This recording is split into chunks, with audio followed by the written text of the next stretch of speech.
నాకు హాస్పిటల్‌లో అబార్షన్ జరగలేదు. It's a very early thing. Early stage of pregnancy అన్నమాట. సో, అబార్షన్ కాదు aborted. I got aborted through tablets. ఇప్పుడు ఈ ఈ ఎమ్మెల్యేకి మీకున్న రిలేషన్‌లో మీరెందుకు ఎమ్మెల్యే వీడియో రికార్డింగ్ చేసుకోవాల్సొచ్చింది? మంచిగా రిలేషన్ ఉన్నప్పుడు.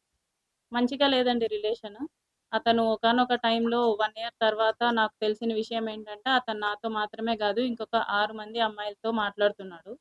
ఆ 6 మంది అమ్మాయిల్ని కలవడం, కలిసే ప్రాసెస్‌లో అతను చాలా ప్లేసెస్‌కి వెళ్ళాడు.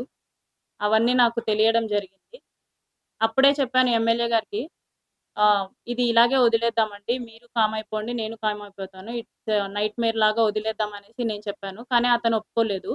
అతని ఎఫర్ట్స్ అతను పెట్టడం జరిగింది. సో, నా సేఫ్ సైడ్‌కి ఇఫ్ పెళ్లి అన్నాడు. పెళ్లి చేసుకుంటే వెల్ అండ్ గుడ్ అనుకున్నాను. సో, నా సేఫ్ సైడ్‌కి నేను రేపు మోసం జరిగినా సరే, ఏది జరిగినా సరే నాకు చెప్పుకోవడానికి ఉండాలి కాబట్టి నేను రికార్డ్ చేసుకున్నాను. ఈ పెళ్లి అనే టాపిక్ శ్రీధర్ వాళ్ళ మమ్మీకి ముందే తెలుసు. తెలుసండి. అందరికీ తెలుసు. ఆమె విల్లింగ్ ముక్కా ఉన్నారా? ఫ్యామిలీకి తెలుసు. అరవ ఫ్యామిలీకి తెలుసు. ఇప్పుడు దే ఆర్ ఇద్దరు నాట్ విల్లింగ్ అండి. కాదండి. ఇద్దరు పెళ్లి చేసుకోవాలనుకున్నప్పుడు మీ ఇద్దరి మధ్య ఎందుకు క్లాషెస్ వచ్చింది? ఎందుకు గొడవ తలెత్తింది? ఎందుకు విడిపోవాలనుకున్నారు? దానికి కారణాలు ఏమైనా ఉన్నాయా? విడిపోయింది అతనండి. నాకు తెలీదు. ఇప్పటికి రీజన్ తెలీదు నాకు. నేను అదే అడుగుతున్నాను. ఆల్ ఆఫ్ సడెన్‌గా ఫోన్ స్విచ్ ఆఫ్ చేసేసి మాట్లాడకుండా మానేసింది అతను. దానికి రీజనే నేను అడుగుతున్నాను. అతనే చెప్పాలి. అంటే ఇప్పుడు మీరే చెప్పారు